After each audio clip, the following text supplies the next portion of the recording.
Shri Gurubhyo Namaha. Guru Brahma, Guru Vishnu, Guru Devo Maheshwara. Guru Sakshat Parabrahman, Tasmai Shri Guruve Namaha. Akanta Mantalakaram, Yaptam Yena Characharam, Tatpadam Darshitam Yena, Tasmai Shri Guruve Namaha. Sadashiva Samarambam, Shankaracharya Madhyavam, Smadacharya Paryandam, Vande Guru Paramparam.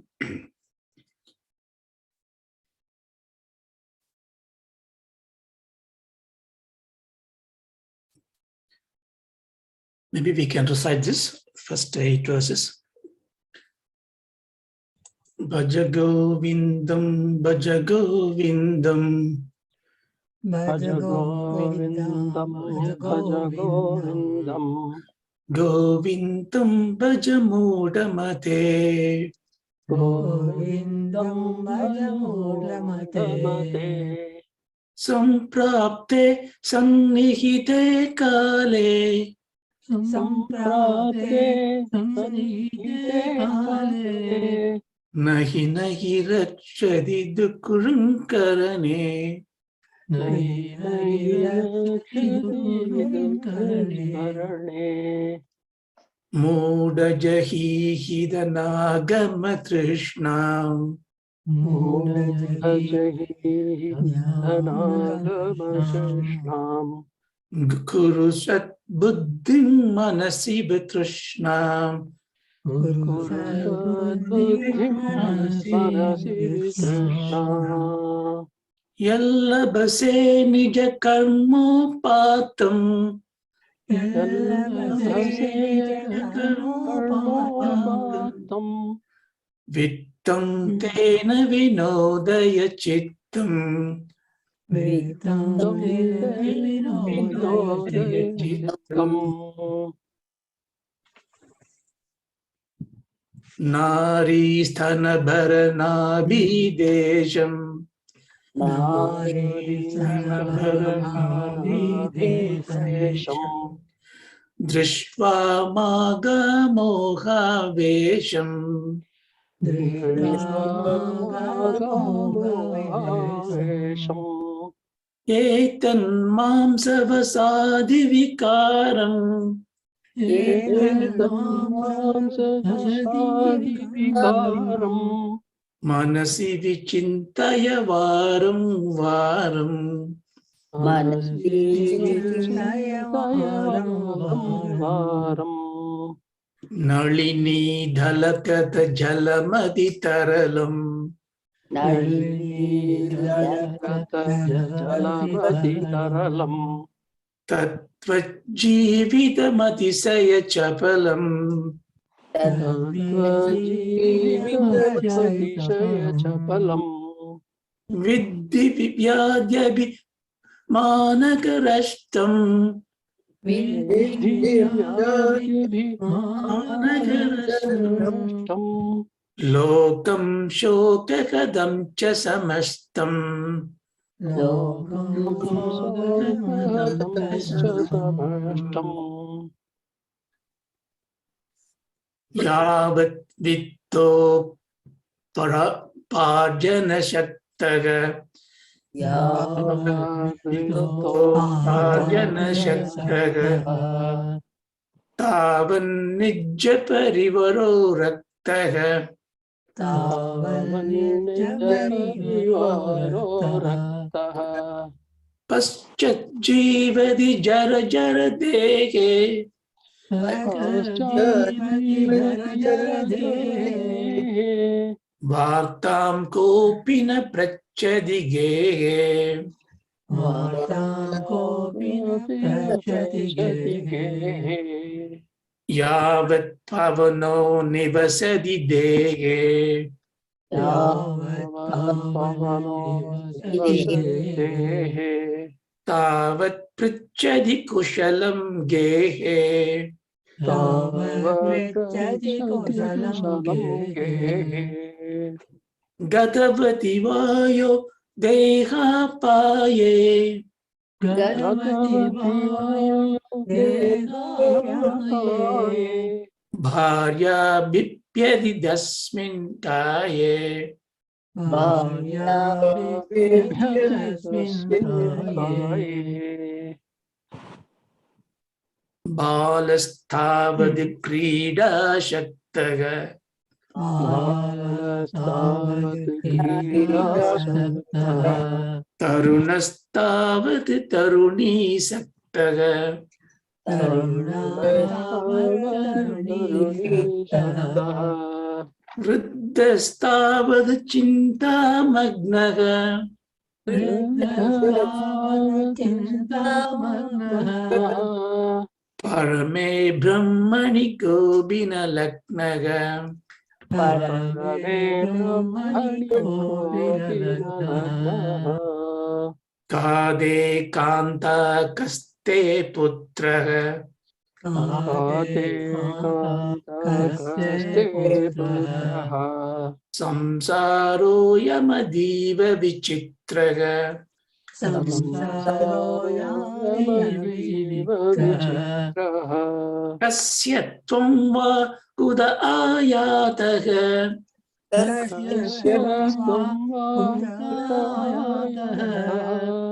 Tattvam Chintayadagiha Pradaga Thank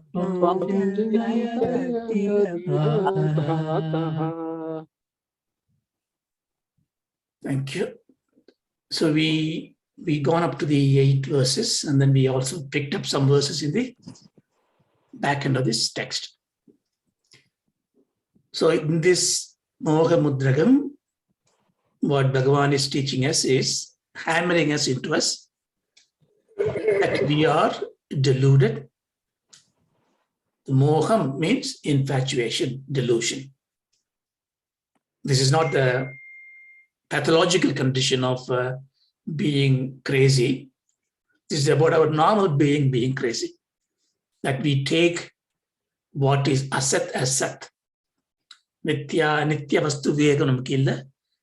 So we are dwelling into this samsara. That's what he was starting. And he identified, starting with the bhayam on the death.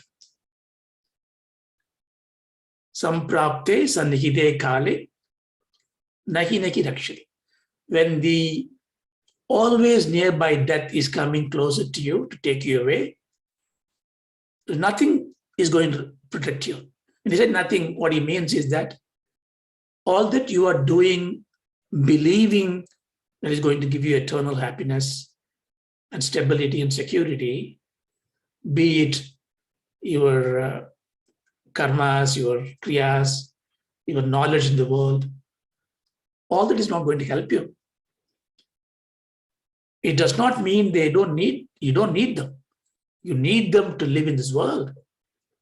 But you have to really have control.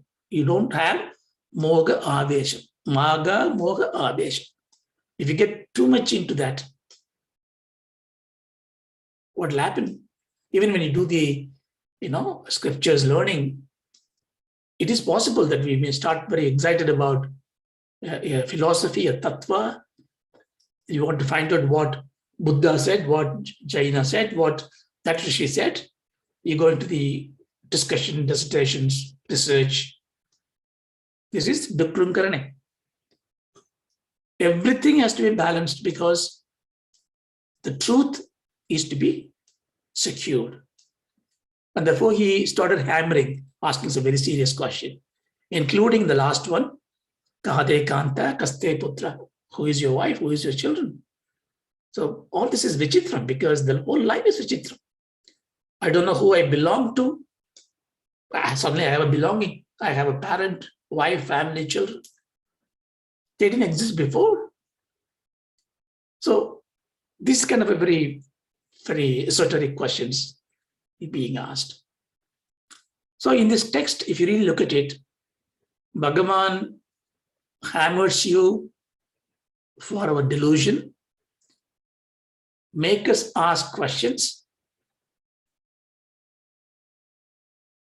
Thereby we create discriminating intellect, vivekam. Then he's going to give you the medicine, how to really go. So, but this is not structured in this way because this is a kind of a free form text, but we are trying to bring this into a beautiful garland.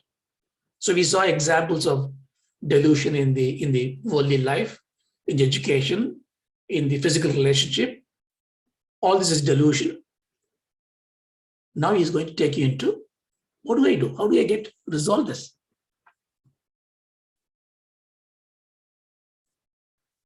So we can sing it. Sathsangatve Nissangatvam. Sathsangatve Nissangatvam. Nissangatve Nirmohatvam. Nissangatve Nirmohatvam. Nirmohatve Nischalatatvam. Nirmohatve Nischalatatvam. Nischalatatve Jivan Mukti. Nischalatatve Jivan Mukti. Bhajagovindam Bhajagovindam. Bhajagovindam Bhajagovindam. Govindam Bhajamutamate. Govindam Bhajagovindamate. So Bhagavan has now started giving us the instruction. And this one verse is enough, if you understand it, because this is the Vedanta Saram. He says, oh child, you are after delusion, you're struggling in this world. The only way you can achieve this steps-wise progress. Sathsangatve Nissangatvam. Nissangatve Nirmohatvam. Nirmohatve Nischalatatvam. Nischalatatve Jivan Mukti. So the end point is Jivan Mukti. You will attain Jivan Mukti if you follow this. Now we get surprised. Well, so far I never asked for this. But he is giving Jivan Mukti. Mukti Umpire. Now we need to ask in our mind, do I need Jivan Mukti? Do I need Mukti? And do I need Jivan Mukti? Now, if you answer to any of those questions a definite yes, then we are in the right place to contemplate on it. If you say, well, I'm not sure, I never think about it. A, because I don't even know what is Mukti. It's not Mukti at death. Why should I ask for death? In fact, Bhagavan says the first one, Nahi nahi rashid, Karane, samsar, when the death comes in, nothing going to help you. So if Mukti is death, if you think, then again, I think we missed the point. Mukti literally means freedom, liberation. Now, if I ask the question differently, who amongst us do not want freedom in life? None of us. Everybody wants it. Who doesn't want eternal happiness? Who doesn't want a way to be escaping from all the results of our action? That is true freedom. Who doesn't want to be free of fear? Now, if you answered yes to any questions above, you are actually asking for Mukti. Therefore, even though you don't think of that I want Mukti, nobody gets up in the morning and say, I want to find a way to get Mukti. No. Understand? But you have to come to that point of time where you only ask for Mukti. But we are asking in a different language. We ask for peace. We ask for happiness. We ask for freedom. We ask for abhayam, fearlessness. All these are different names to Mukti. Not completely, but different names to Mukti. But now if somebody tells you and say, yes, all this you can get, but to get it, you must die. So who wants it now? Definitely not me. Why should I get something after I die? I don't even know what happens after death. So if you bring in all the scriptures and teach me that Mukti is there, it is only after the death. It's a very important point. Jivan Mukti literally means, Jivan means when living. Mukti means free. When you are living, you are free. That means now, this moment, you can be free. Free from everything, all the fears. Advaita Vedantam always startles, awe-inspiring, bro-racing, chilling. Of course, no other school of thought has openly accepted Jivan Mukti.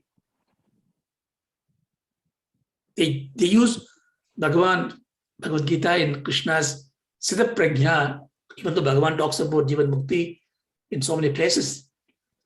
Arjuna is asking, Siddha Prajnasya ka bhasha samadhistha keshava siddhadi kim prabhashed kimasita varjitata.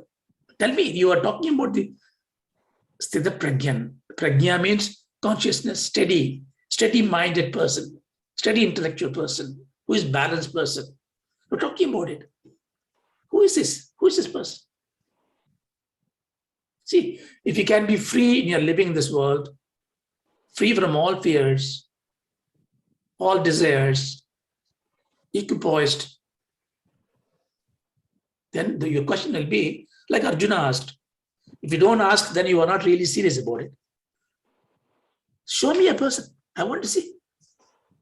See, when you say, that particular dress is nice, then you want to see somebody wearing it because you want to see how he looks. So if there is a Jivan Mukta in this world, it's possible to get freedom from all the deluding emotions. I want to see how the person will look like. Arjuna asked the question. Bhagavan said, Prajahadi yada kaman sarvan bharata manokadan atmanyevat manadushtaka sthita prajnasya tochate. So he is the one who is devoid of desires. He has no ragadvesham. Well, here it goes, we come back to all the time when you come to Vedanta, they put this impossible conditions to us, right? Well, you should not have desires. You should not have a liking and disliking. I can't help it, right? We all cry inside. Yes, I understand all this, technically I understand. But how can I not have desirelessness?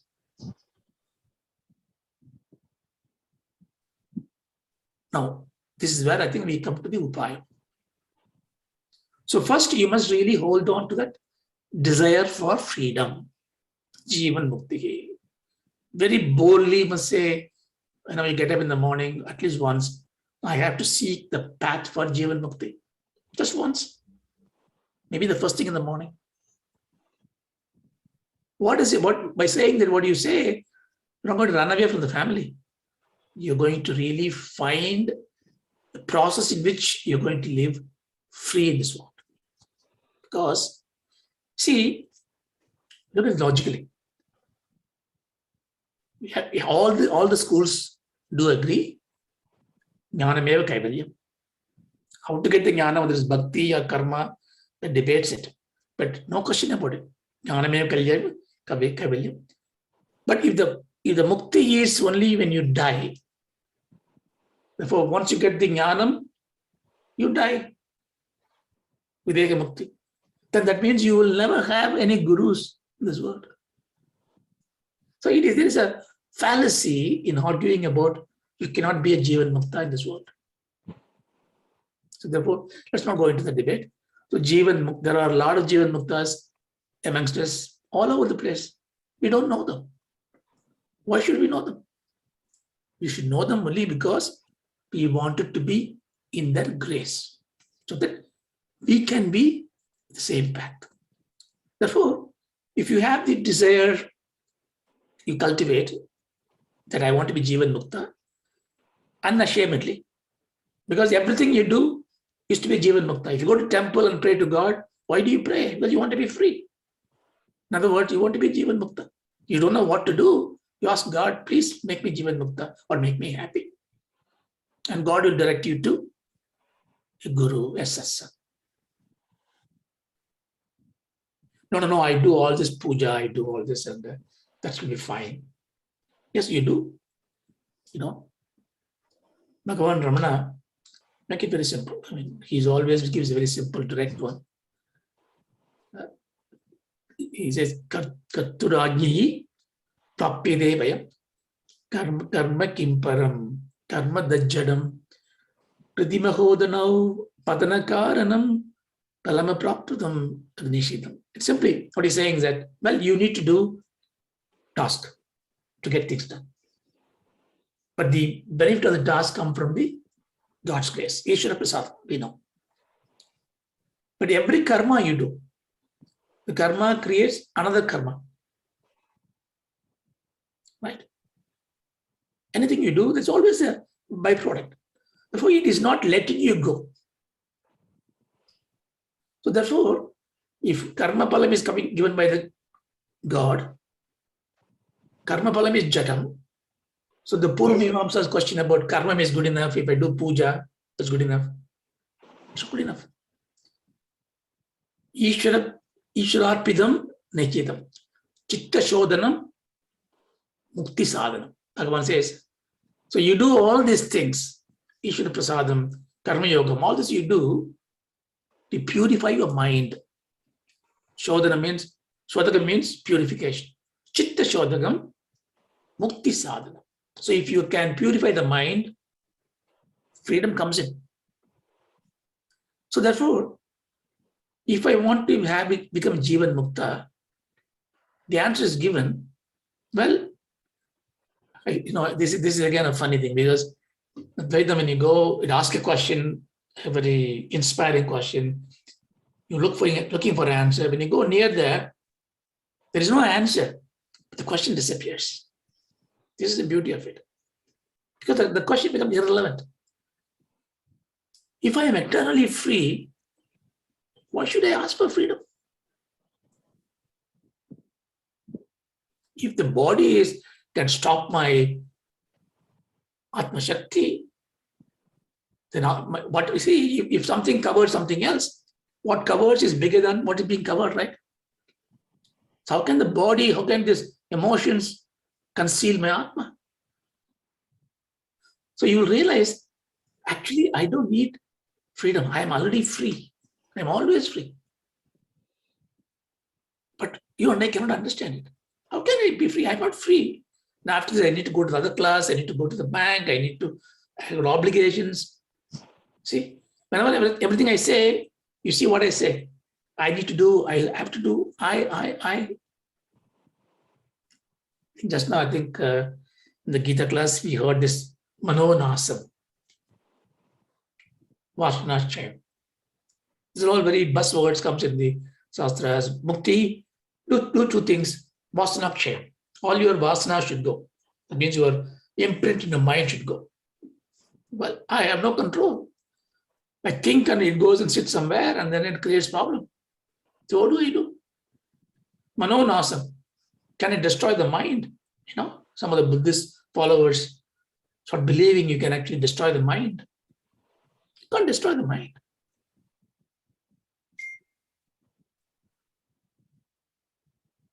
See, you remember we did Patanjali Yoga Sastra, Chitta Vritti Nirodham. I think we covered it before. I just wanted to remind you that. Vritti Nirodham, it is not killing the mind. You cannot destroy the mind.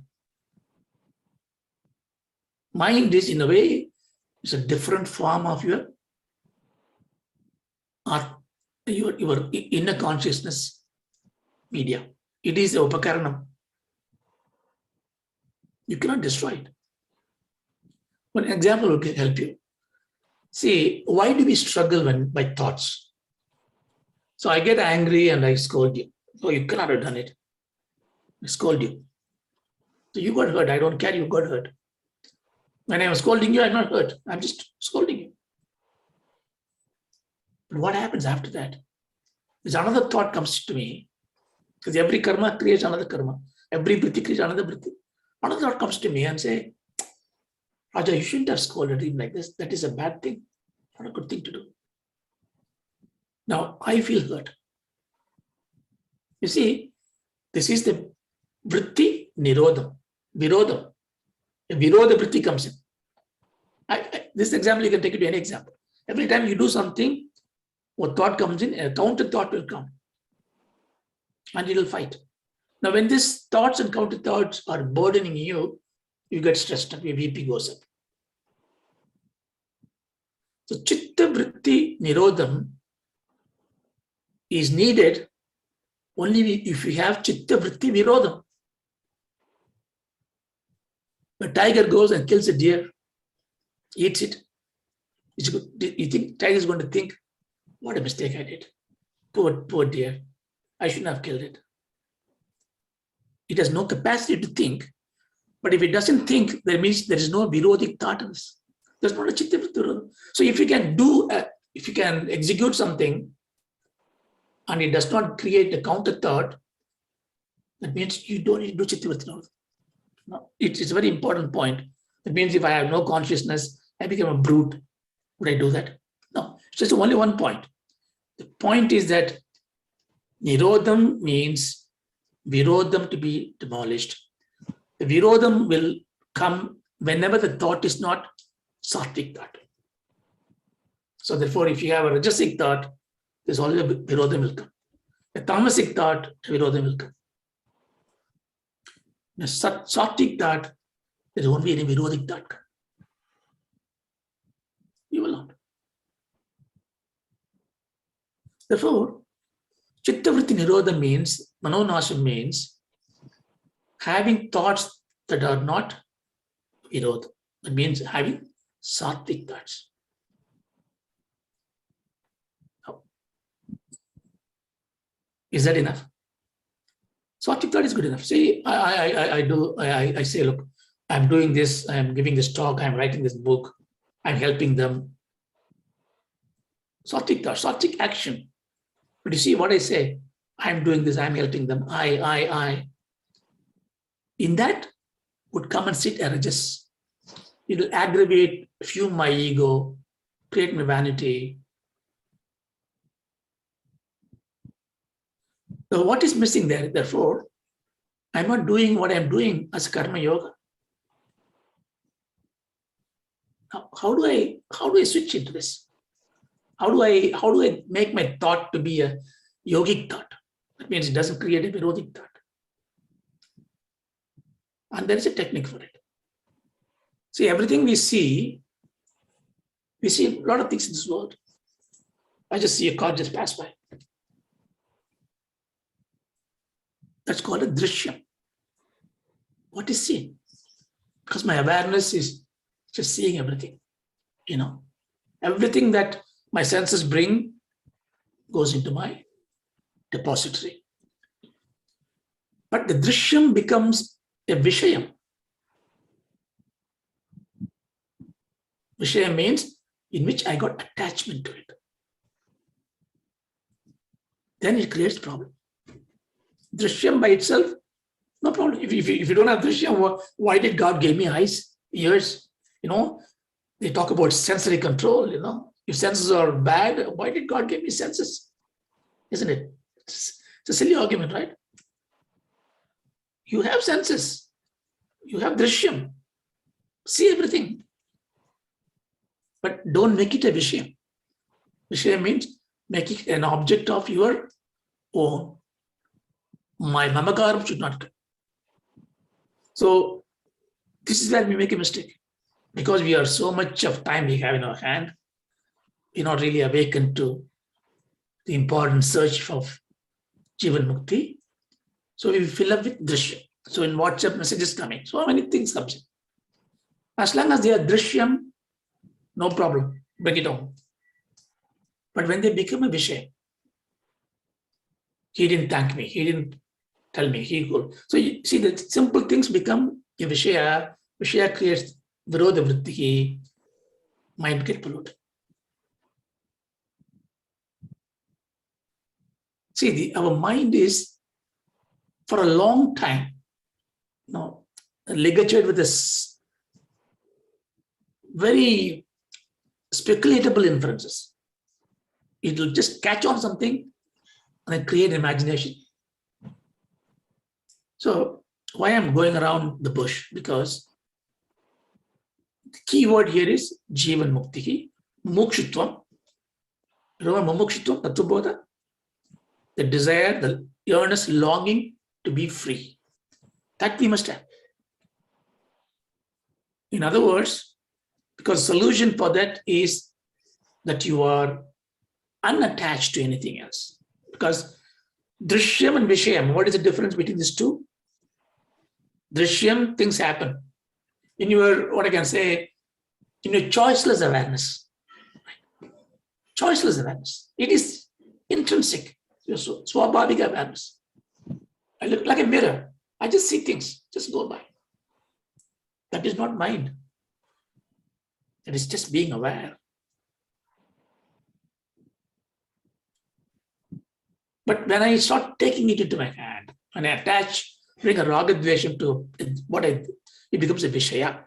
Then we look at the Vishaya and the Sukha comes. So what we need to do, we need to start reducing this conversion of Drishyam to Vishaya. That is sensory control. Sensory control is not just closing all the ears and eyes and sitting in a corner. You cannot do, because the mind becomes tabam. As free as you are. But Drishyam, when it comes in, you bring your intellect and be unattached to it.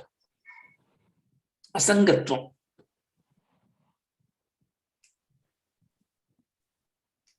It's kind of a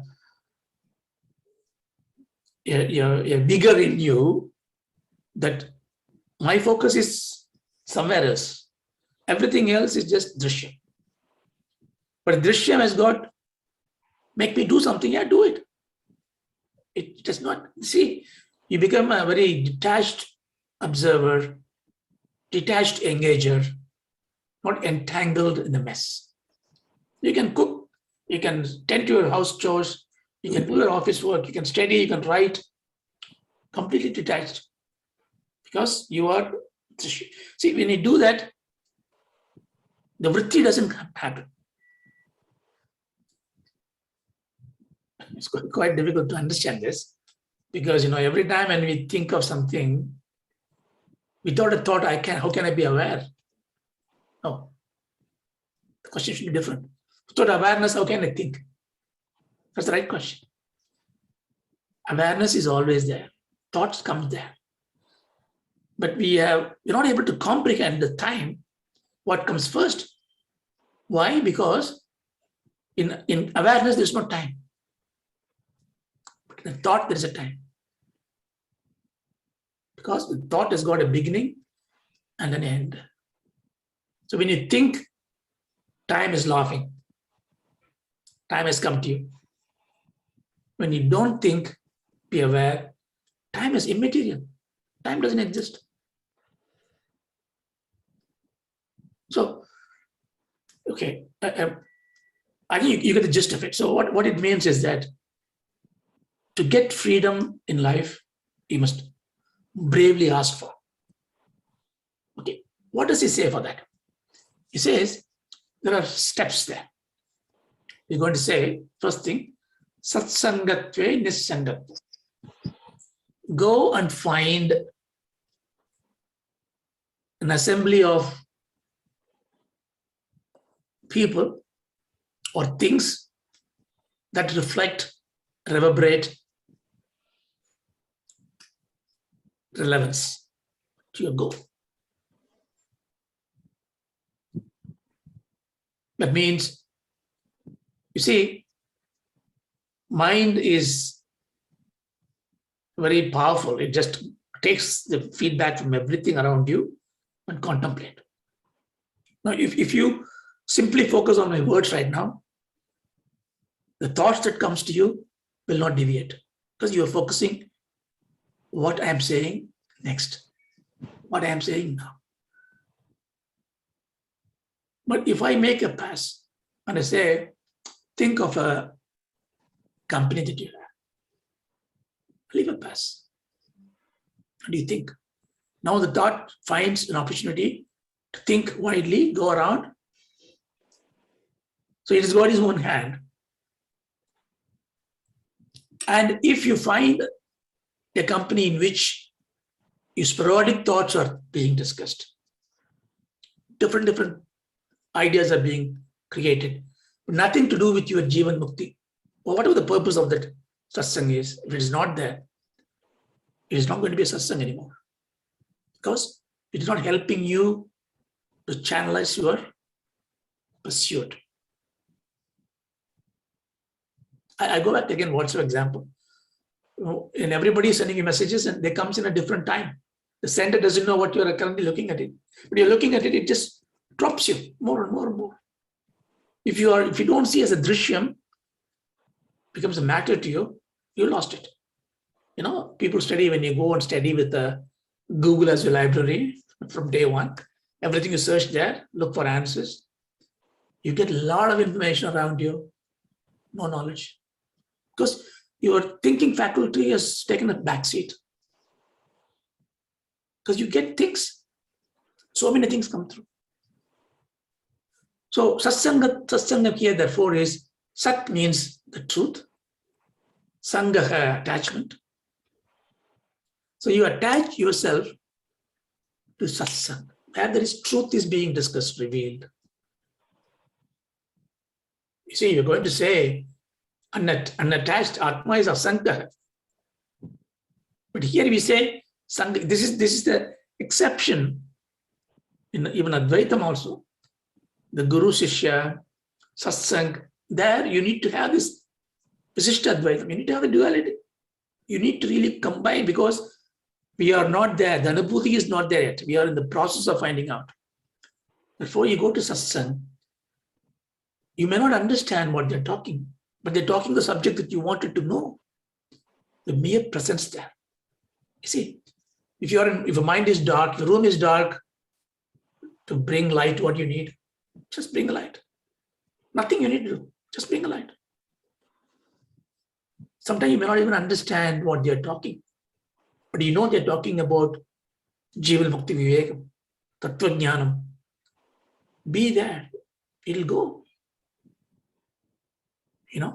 Like when the doctor needs to know the prescription, the dispenser should know the potency of the prescription. You don't need to do anything. You are a patient. You take it. You just take it. You don't know what it contains, but you take it. So you need to find satsang like this. I remember, I think many years back, I was in Rishikesh and I met one of this sannyasi, and we just conversing, and I told, look, we have a satsang and we take little joy in spending time. And he said his eyes lit up, He's a Virakta, he's just wandering around. And he said, hold on to it. Don't give up. Here's the problem he had, because even when you are with the sannyasi, or you're looking for spiritual pursuit, you yearn for the satsang. Because Sathsangatve Nissangatvam. Nissangatvam means that you are away from attachment. You understand the point. When you're attached to satsang, you get detached or unattached to the worldly things. Think about it, in the 1 or 2 hours we spend, 9 out of 10 times, when you finish the class, you think, I didn't think of anything else. If you've done that, that means you are focusing. That means you are getting the potency that you need. Now, if you can expand it, I cannot afford to come to any class all the time. That means I can satsang is only once a week. No. Then now you go from the vachyartham to tattvartham, lakshyartham. Satsang therefore means I am attached to the truth, or the truth-bearing knowledge. It may be embodied in a shape of a guru or teacher or right people or right words. In the absence of external party providing Satvishaya, I think in my mind Satvishaya. Even if you go to satsang in a bhajan, but if you are trilling with your phone and thinking about something else, you are not in satsang. Therefore, satsangam means actually that you and I are always sat in our heart, truth in our heart. longing for truth in our heart. And the expression of that is in assembly of people, but everybody is having the same trishna, same desire. What is the advantage there? Number one, the ambience. The ambience creates, see, the Bluetooth, you put this phone, things get connected. Somebody sneezes, somebody gets the flu. So many things, interaction happens without effort. Same way in Satsang, when you're there, there may be a divine soul sitting there quietly. The mere presence of it, the proximity of it, will cleanse our mind. So, when you do that, what happens? At least for some time, you come out of Satsang and say, it is true. Why am I getting angry? Why am I worried about that? Why should I fight that battle? So you start Nissangatvam. You become unattached to those things. Now, when you develop it, you do it regularly. Create the family should become a Satsang. Family should become Satsang. Whenever there's an assembly, when there are more than two people, or more than one person there, at least the majority of the conversation should be Sat Vishaya. But how do I, when I do the worldly affairs and think about this social service, still in the heart of heart, the purpose should be for Sat, Karma Yoga. So when you do that, because you start unattached to this, all this worldly pursuits, your infatuation go away. You get nirmohatva. This mogam is what Bhagavan has been talking all the time. It is not, you're not going to like your wife or children when they come out of it. You're going to revere them. It is not the same child that you indulge sometime and bash sometime. But now you see them very different. Another Atma. Myself is there in the body. And this is a very blessed concoction right now with this family affairs.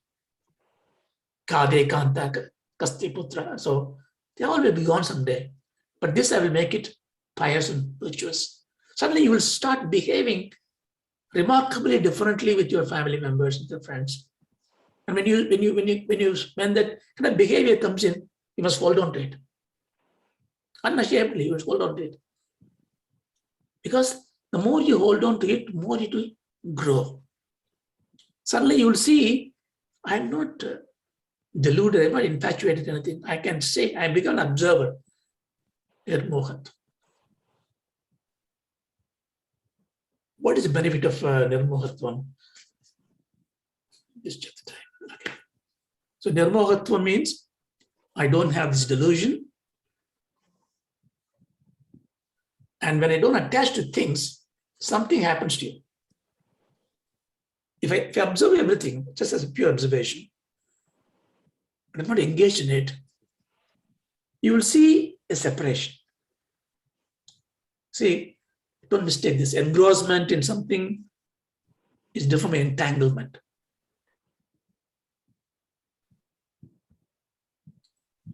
When you are doing the work, when you are watching the movie, when you're doing something which is very focused, still you are an observer. You must maintain that stand. That's what I mean in the military forces. This is a lesson they teach you. The management they teach you that you take control. Control is not driving somebody crazy, not sitting somebody's shoulders and pushing him down and you take credit. That's not control. That is aggression. Control is you take control of the situation because, see, who can lift somebody going in a quicksand? Somebody who's standing outside. Why did Arjuna goes and ask question to Bhagavan Krishna? He didn't know he was a Bhagavan. He's his good friend. But he knows he was Nirmohat. He has no delusion. He's always outside the quicksand. Not like Dharma, Yudhishthira, not like Bhima, not like Kunti. Everybody has got their emotions. And here is a person who is absolutely free, falling some. Nothing bothers him. It's amazing, isn't it? So to be like Bhagavan was like that. I remember, there was a lot of Jivan Muktas. There's one called Sathsangatve Nissangatvam. He's the behavior is very different. They behave like a child, and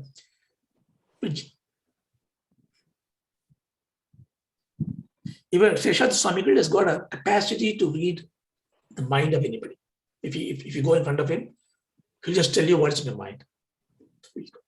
He got this Siddha Purusha, I can say it. And he was one of those great Mahatmas who looked after Bhagavan Ramana. When Ramana was a young lad, 16, 17 years of age, and doing meditating, tapasya, Vanamalai, where snakes and everything coming through and all that. And he used to one who take care of him. And he goes and sits in front of Bhagavan Ramana for many, many hours. And then comes back and says, this, he calls him a Brahmin boy. He has no mind.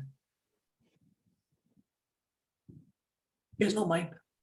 I can't read his mind. Pure darshanam. But for us, how does this, we can't get the kind of a thing at day one, but we will change ourselves. At least 4 things. Shama, Arjava, Daya, Dosha. Remember I told you before. Shama. You have forbearance. You accept everything. You don't get agitated by anything. Arjava. Arjava is a very interesting word. Arjava means just open heart. I don't say anything that I don't mean that. All this is very simple things to do. You don't need a, of course, you need God's grace for everything, but you don't ask for God to give this, because this is your capacity to do. To forbear anything, fortitude. That's why we take brothers. Now I go to temple by walking, I fast, because you want to develop the capacity to bear. Because if you have the capacity to bear, try to use that fortitude in a difficult situation. When somebody is scolding you illogically, apply forbearance. It will give a tremendous results. Arjava means open heart. Just speak truth. No lying. Daya, compassion. Tosha, santosha. Tosha means tripti. So if you will see these 4 important qualities will come into you. Again, they'll come to you and you need to grab it. All this shows you the nirmohatva. And if you have nirmohatva, if you have this kind of capacity, nirmohatve nischalatatva. It means there is when I observe things, there's an observer and observed. All the observed are moving around, changing all the time. The world is changing all the time. Everything is moving. Then you start thinking, idea will come to your mind. Amongst all this changing, I am changeless because I am watching it. See, nobody will accept that you have changed. You say, yeah, my hair has gone gray and my skin become drooping and my back is hunching, age, but I am exactly the same person. Because you know in the heart of heart, change is happening to your body, not to my inner self. So when you keep on dragging this, there is something which is absolutely stable, not changing, nischalam. But you can't figure it out what it is. Yeah, I observe it. Yeah, I am an observer. I get betterment in life. I get composure. I also feel there is something in me which is observing everything. Then you look for the tattva, nischala tattva. So nischala tattva means actually the atma jnana. So when you are triggered to find out who I really am, that trigger, you need Bhagavan's grace, you need the grace, you need Guru's kadaksham. One that comes in, that means to have that one, to have the desire to know yourself, you need to have the nirmohatva. That means you need to have arjavam and kshama, daya, tripti, all that you must have. Then this question will come into your mind. And when you take that tattvam, And then again, you all this happening in the satsang. You don't come out of the satsang. You go back to satsang, go to the guru, go to those teachers, be with a good company. And once you get into the Nischala Tattva, you're not talking about Jivan Mukti now. That's not important. The question, burning in the question is, who am I? That one which is Nischalam in me. So Bhagavan Ramana has given this one. Don't worry about Jivan Mukti and Vaikuntham, Kailasham, all that. Don't worry about finding out truth about God and everything else. Find about yourself. Because who is the most important for you? You. You never ask the question, who am I? Because I cannot relate myself to my father, mother, and wives. In the ordinary world, yes. I'll finish it now. So ordinary world now. So, but in the Adhyatmika way, the bhavana has to be very different.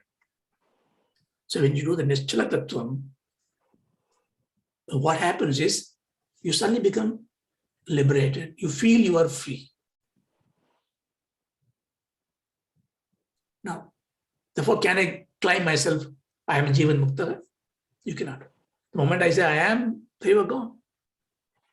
But then what is that demarcation line? For that, you will have a guru. That guru is not your yoga teacher or anything, a pravachana karta or a Sanskrit scholar who is teaching you Shastra. That guru is one who happens to you by the Atma Vicharam that you had. And he's going to tell you to Tatsvamasi and recognize that this is that. And when you attain that state, there is no question. You continue to live like normal being because I am a Jivan Mukta. I am living this world free. So you can only find, if you have this desire to find Jivan Mukti, if you have the Mukshitvam, if you have the yearning to become Nirmohatvam, Nischalatatvam, then only you are able to identify the trace of Jivan Mukta. Otherwise, for you, it's an ordinary person. Maybe even a Unmatta. He's a crazy fellow. He doesn't even know. We use the word, he has no samarthyam. No, he has no idea. He doesn't know how to make money. He doesn't know how to live a life. That's why we should never pass judgments because we do not know. So I know I want to finish early today, so I will stop it here. So what we will continue this one, and then next class maybe the 10, 11, 12. That finishes what Bhagavan Shankara has given. And then if you still have interest, we can finish the rest of the other slokas. Om Asadoma Sadgamaya. Om Asadoma Sadgamaya. Tamasoma Jyotirgamaya. Tamasoma Jyotirgamaya. Mrityoma Amritam Gamaya. Mrityoma Amritam Gamaya. Om Shanti Shanti Shanti. Om Shanti Shanti Shanti. Om Tatsat. Thank you, Raja. Thank you.